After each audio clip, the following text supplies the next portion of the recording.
超越母语者，什么？你可能觉得这小子好狂啊，母语者水平还不够，还要超越母语者，太嚣张了。好的，今天就给大家讲一下如何作为一个中国人拥有超越英语母语者的语言和表达能力。Okay, story time. My very first job after I graduated from university was this junior product designer position.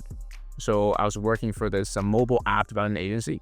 So we're client facing, we're building software for clients in the healthcare industry. We got this very old school, stubborn client who just got some very outdated idea of what a good design should be. And one day we just had this client meeting where I had to present the design, explain the rationale behind everything.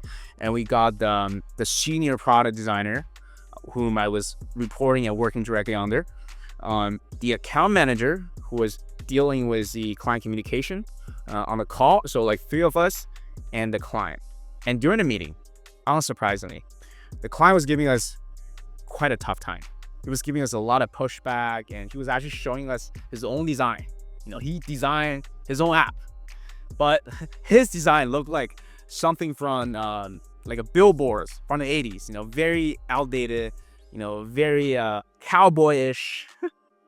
And we didn't know how to drill that into his brain that now, you know, is 2021, you know, things work a little bit differently here. I could tell everyone was visibly nervous, right? You know, the senior designer was nervous, the account manager was nervous because no one wanted to say the wrong thing, to ruin the deal, right? Because technically the deal was not even signed yet at that stage. We're just presenting our proposal. So in that particular moment, I knew that someone got to be that bad guy. Someone got to point out the elephant in the room that the client, Mr. Klein, was utterly wrong. So I jump in. I'm like, hey, Mr. Klein, first of all, I totally understand where you're coming from. If I were you, I would think exactly the same thing. I worry about X, Y, and Z as well.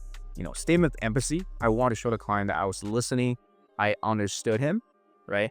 And then I said, okay, we also did quite a bit of research from our end, especially towards our targeted demographic, right? So based on these research, X, Y, and Z, these people, they prefer X, Y, and Z, right? And I was explaining the rationale. I was showing the visual evidence, right? Our research. And I was like, okay, Mr. Client, we can do everything you want because at the end of the day, you're the one paying the bill, okay? But our job here is to bring our expertise to the table, okay? So we make sure our product can be successful. That's why I need to be completely honest.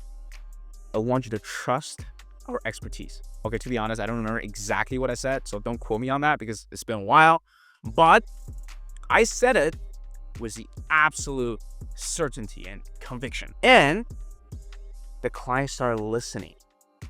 The client was showing respect, right? Initially, he was being a douchebag, was being an ass. But just because I was very assertive, right?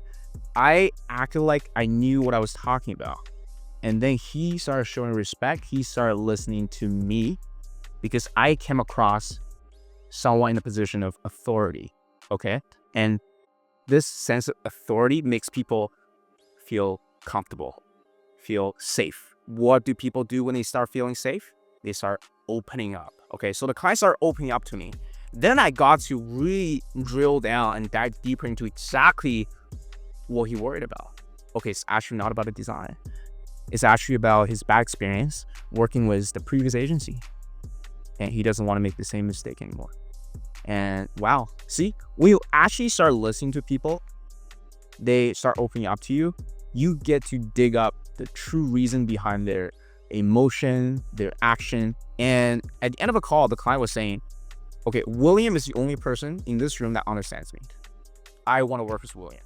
Boom. So that was a turning point. And after the call, everyone was cheering me up. Everyone was like, oh, William, you did such a good job. Like, you did great. And the CEO noticed, the CTO noticed, the senior managers noticed. And the week after, the CEO immediately started giving me more PM responsibilities, you know, project management related, because they understood I was very good at dealing with clients. And the senior designer, who was supposed to be my manager in that call, was telling me, oh, he was literally sweating in the call. He was so nervous and he was so happy I was able to step up and calm the client down. I didn't instigate it, right? I didn't piss the client off, but I was being very assertive. I was standing my ground very firmly. Okay, so do I speak better English than a senior designer? Do I speak better English than that account manager? Do I know more vocabulary? Do I have better grammar? Probably not. But how come I was able to outperform both of them, all the senior managers? Because, again, the pillars of communication, my tonality, right? My body language, my inflection, my confidence, my energy, the whole package, right? Not the actual spoken words. Okay, to be fair, my English was already at pretty high level, but probably not as good as like a senior director in corporate America. So the moral of the story, by definition, I'm not a native speaker, but I can outperform the vast majority of native speakers in many, many different settings because of my confidence, my tonality, my body language, and my unshakable self-belief. And you, my friend, you can do the same. You can also become what I call a functional native speaker. Think about this. If you're on the top of a list of candidates, of a role, of a job, or you can absolutely crush it in a job interview, right? You can get any job a native speaker can get, and you can outperform your colleagues in sales, in account management, in any client-facing role, or you can give a powerful speech that inspires people, so people gravitate towards you. Or you can have 100 people coming to your birthday party because people want to be around you because you have good energy. You give value. If you're at this point, being a native speaker or not doesn't matter anymore. Okay, you're beyond native already. Again, my friend, you can do the same. 所以你觉得我刚才说这些是你雅思托福考得再高能达到了吗？当然不是，它就不仅仅是简单的发音、用词、语法，它是一个多维度的交流系统。很多中国人欠缺的并不是他的用词，并不是他的语法，而是他的心态。他不敢去表达，不敢展示自己的真实想法，不敢去出丑，害怕说错，害怕做错。目前我交流过一些想跟我学习的人，他们都在说，我很害怕说错，我很害怕看起来像一个很傻一样。他们想表现得很好，总把自己最好的一面表达出来，这就导致了很多人张不开口。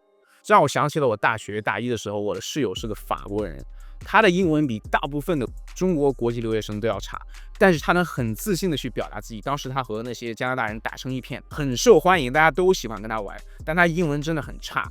但这并不妨碍他变成最欢迎的那个人，因为是他的能量，是他的自信，是他的肢体语言。这也正是我们中国人最欠缺的东西。你看，在硅谷，在美国有那么多的印度裔高管，对不对？你很少看到中国人去当管理，因为我认为中国人的处事方式、交流方式太过委婉，不够直接，不够强势。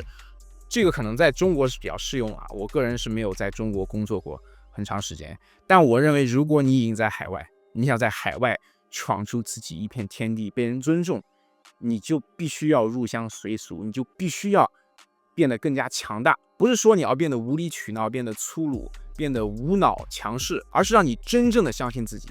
你的每一句话说的每一句字，你都要相信，我并不是想教英语，我对英语这个东西也完全不 care。我现在不是英语老师，以后也不会是英语老师，所以那些英语老师不用担心我抢你饭碗。